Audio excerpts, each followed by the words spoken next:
Апа тез жинал, мұншаға апарып келейін деп әмір бере сөйлеген ұлдың соңынан жетекке көнген бұзауда ере берген шүйкедей кемпір жалғызынан бөлек тұрып жатса да, бір аяғы көрде, бір аяғы жерде тұрған шағында қалған күндерін осылай өткіземін деп ойлады ма?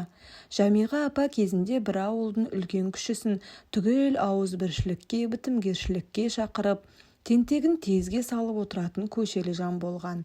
Білім білігін қастер тұтатындар ақыл кеңес сұрап шаңырағына жиі келетін. Ажары тая қоймаған көрікті әйелге көз тігіп көз салған еркек те аз болған жоқ. Жастайынан жесір қалса да маңдайыма басқан жалғызымды жаутаңдатпай өсіремін деп ешкімнің етегінен ұстаған жоқ. Үлкен үміт артқан Айдыны институт бітірді.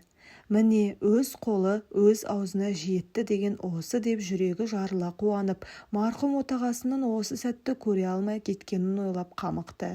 Жинап терген бар қаражатына ұлына машина сатып әперді. Ол кезде бүкіл ауыл бойынша темір көлік тізгіндеген Айдын ғана болатын. Сол Айдыны үйленді, ел қызыққан дүбірлі той өтті. Барлық жайсыздық осы тойдан кейін басталған. Бұлаң қаққан сұлуда ерке келінінің алдында қу жалғызы еркінен айырылып сала берді.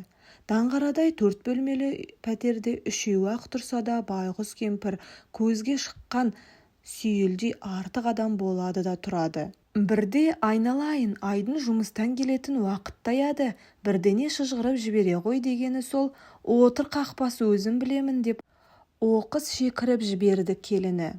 Тамағына тап-тастай бірдене кептетіліп тұрып қалғандай Жәмиғаның жас балаша жаутаңдап балам бұның қалай деуге ғана шамасы жетті. Шаруан болмасын менде деп келіншек қасы көзін сүрмелеп алаңсыз отыра берді. Содан кейін оған бір ауыз сөз не өтініш айтып көрген емес. Көрген түйгені аз керден келіннің кесіріне қалармын, ештеңелеріне араласпай өз алдыма тыныш отырайыншы дегені еді бұл. Бәрібір сол кен үйге бір сыймай-ақ қойғаны. Бірінен кейін бірі дүниеге келген екі немереде тілі шыға бере бұған кәрі қақпас дейтінді шығарды.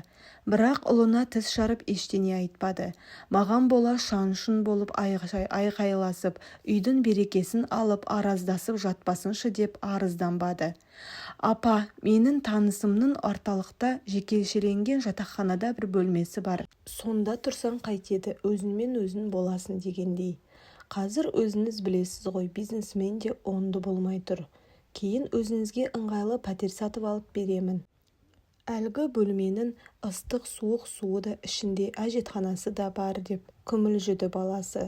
Өзім жиі барып тұрамын, Қанат пен Талғатта өсіп келеді, бөлек бөлмелерде жатсақ дейді. Жарайды, сыртқа кіріп шығатын қауқарым бар ғой, менен қысылмай арқа-жарқа болып өздерімен өздерін еркін тұратындарында жөн шығар деп оған да мойын сұнған.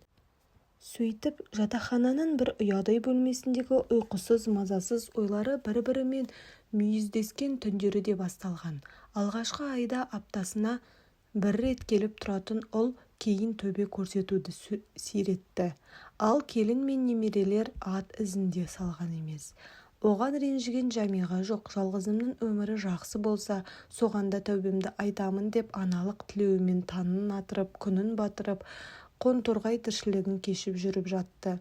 Бірақ тар бөлменің 4 қабырғасына емес, қартайған шағында қадірінің қашқанынан алып, талай түн кемсеңдеп жылағаны жан адам көрген жоқ-ау. Жатақхананың бірінші қабатында тұратын мың болғыр қыз-келіншектер мереке сыйын бірі ыстық бөлкесін, енді бірі үлкен кісі ғой дейме, өрік мейізін көтеріп келіп, өздері дастархан мәзірін жасап жіберіп, бір уақ әңгімелерін айтып, күліп ойнап кетеді. Орталарындағы бір кемпірдің көңілін аулау әрекеттері екенін іші сезеді. Өткен жолы бәрі жиналып айтшылап келіп, иығына алтын түстес жіппен зерленген қамзол жауып кеткенде терезеге телміре қарап тағы да иығы селкілдеп жылағаны бар.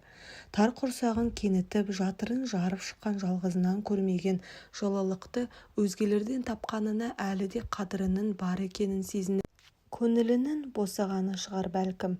Бір қызығы жатақханадағылар Кейуананың бала-шағасы туралы сұрамайды. Бұл кісі де олар жөнінде тіс жарған емес.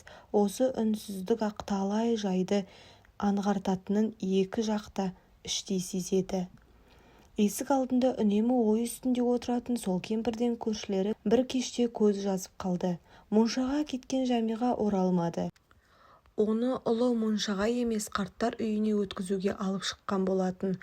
Айдын-ау, не жаздым саған, тарыдай мінім болды ма, осынша тасырлық көрсететіндей, тастамашы мені бұл жерге, жатақханамда тұра беремін ғой деп.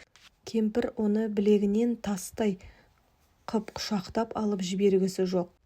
Досым, бөлмені босатарсың деп еді, деді жерден көзін алмаған ұлы. Тағы да сондай бір бөлме табылар, пенсиям өзіме жетеді ғой төлеуге. Тастап кетпеші құлыным. Мен бұл күнді Алладан да сұрамап едім ғой. Кемсеңдеген Жәмиға апа ұлының оң қолынан бері тартса, әйелі Айдынның сол білегінен ары сүйреп, екі жақ арқан тартысқандай біраз тұрып қалды. Анасының кейісінен қорықпаған жалғыз ұл, жанарымен жер сүзген күйі сұлу әйелінің соңын ала шығып кетті.